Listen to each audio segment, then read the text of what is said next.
सच है विपत्ति जब आती है कायर को ही दहलाती है। सुरमा नहीं विचलित होते, क्षण एक नहीं धीरज खोते, विघ्नों को गले लगाते हैं, कांटों में राह बनाते हैं।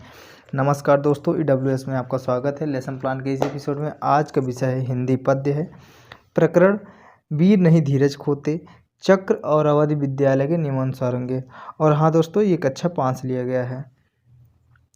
पिछले वीडियो की तरह इसमें भी समान उद्देश्य 5 से 6 होंगे, जो कि हमने पिछली वीडियो में हिंदी पद्य और गद्य को बताया है। इसमें भी उसी की तरह 5 से 6 होंगे। इसके बाद आइए देख लेते हैं 5 से 6 में कौन कौन से हो सकते हैं। छात्रों को शुद्ध भाषा, शब्दों, मुहावरा तथा सूक्तियों की शुद्ध रूप का ज्ञान कराना है।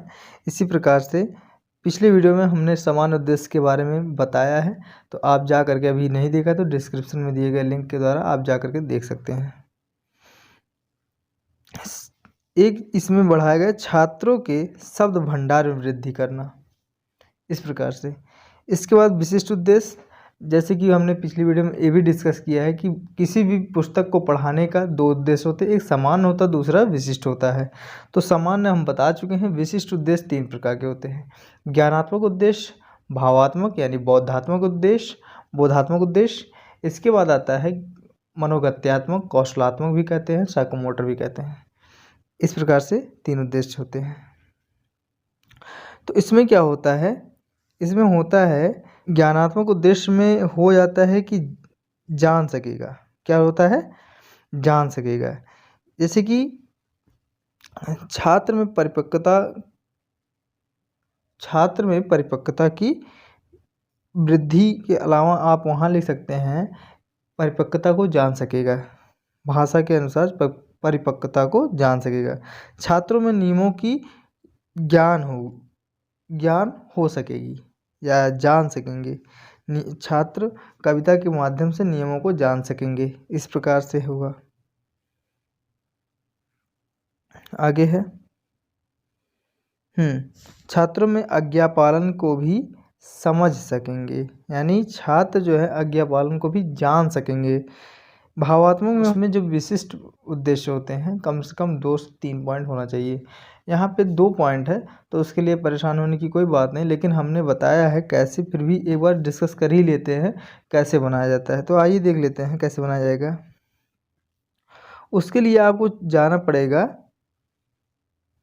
लेसन प्लान के जो टीचिंग पॉइंट है उसमें घुसना पड़ता है, उसमें देखना पड़ेगा। आपको मुख्य बातें जो उसमें समझ में आती हैं उसको आप विशिष्ट उद्देश्य के रूप में प्रयोग कर सकेंगे। तो आइए देख लेते हैं। इस प्रकार से बता दिए हैं आपको। मनोगत्यात्मक उद्देश्य में जैसे कि पद्य विधा यानी गद्य विधा को भी समझ सकेंगे और विभेद कर सकेंगे। छात्र कविता लिखने का भी प्रयास कर सकेंगे। इसको पढ़ाते समय आए हुए चीज़ों की इस्तेमाल को शिक्षण सामग्री में लिखेंगे। क्या क्या है? चाक, डस्टर, पॉइंटर, किताब, रोलर बोर्ड आदि। पूर्व ज्ञान क्या है? पूर्व ज्ञान जैसे कि आप ऐसे लिख सकते हैं, छात्र काव्य विधा यानी कबीर के दोहे के बारे में नहीं लिखिए, क्योंकि वीर नहीं धीरज खोते के बारे में नहीं लिखिए, इसको सीधे लिखिए काव्य विधा के बारे में सामान्य जानकारी रखते हैं। इसके बाद आता है प्रस्तावना प्रश्न, जो कि ये रहा। प्रस्तावना प्रश्न क्या है? एक चीज़ विशेष ध्यान दीजिएगा, प्रस्तावना प्रश्न जो बनते हैं आप यहाँ पे प्रश्न स्वयं से बनाइए, इसे मॉडिफिकेशन करिए, इसी प्रश्न को ऐसे देखिए और इसी प्रश्न के हिसाब से आप अलग प्रश्न बनाने का प्रयास करिए। इससे क्या होगा, आपके अंदर सोचने की भी क्षमता बढ़ सकती है। इस प्रकार से जैसे हम सब कब सोने जाते हैं, तो रात्रि में सोने जाते हैं, जो कि रात कह सकते हैं। तो रात के समय हमारे देश में की सेवा कौन करता है? फौजी, सिपाही, पुलिस लोग करते हैं। तो सिपाही या फौज के अंदर लड़ने का जुनून कैसे आता है? तो वो फिल्मी या फिर किसी घटना को देख करके आता है। इसी प्रकार जो लास्ट वाला प्रश्न रहता है, लास्ट का जो प्रश्न होगा उसमें आप लिखेंगे क्या कि कैसी साहित्य पढ़कर लोगों के अंदर जुनून आ जाता है? तो समस्यात्मक प्रश्न हो जाएगा। ये आ गया समस्यात्मक प्रश्न। इसके बाद जो है उद्देश्य कथन बनाएंगे। उद्देश्य कथन क्या होता है? छात्रों, आज हम लोग वीर नहीं धीरज खोते के बारे में हम अध्ययन करेंगे। इस प्रकार से 4 प्रश्न देने के बाद अंतिम का प्रश्न समस्यात्मक प्रश्न दे करके उसी पे आप डिस्कस कर लेंगे उद्देश्य कथन लिख करके। तो ये होने के बाद आते हैं ये है, हमने जैसे कि शुरुआत में बोला था सच है विपत्ति जब आती है, तो इस प्रकार से उसको लिखा गया है। उसके बाद इसके आदर्श वाक्य हैं, आदर्श वाचन जो होता है, जैसे छात्र अध्यापक के द्वारा शुद्ध एवं स्पष्ट वाणी में स्वरों की उतार चढ़ाव, साथ ही साथ प्रस्तुत पंक्ति का आदर्श वाचन करेगा तथा पुस्तक खोजने का भी आदेश देगा। खोजने नहीं, खोलने का। अनुकरण वाचन, अनुकरण वाचन में होता है छात्र अध्यापक छात्रों में शुद्ध वाचन यानी उच्चारण करने का विकास करने के साथ साथ विराम चिन्हों का भी उचित प्रयोग करके अनुकरण वाचन करने के लिए भी कहेंगे। तो यहाँ कुछ जहाँ शब्द अशुद्धियाँ हैं तो उसको आप स्वयं से प्रयास करिए सही कर लीजिएगा।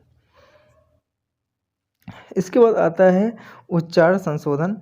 उच्चारण संशोधन में आप देखिए कठिन शब्दों को लिखना है। आप जिस पंक्ति का प्रयोग कर रहे हैं उस पंक्ति में जो कठिन शब्द हैं उनको आप यहाँ पे लिख लेंगे।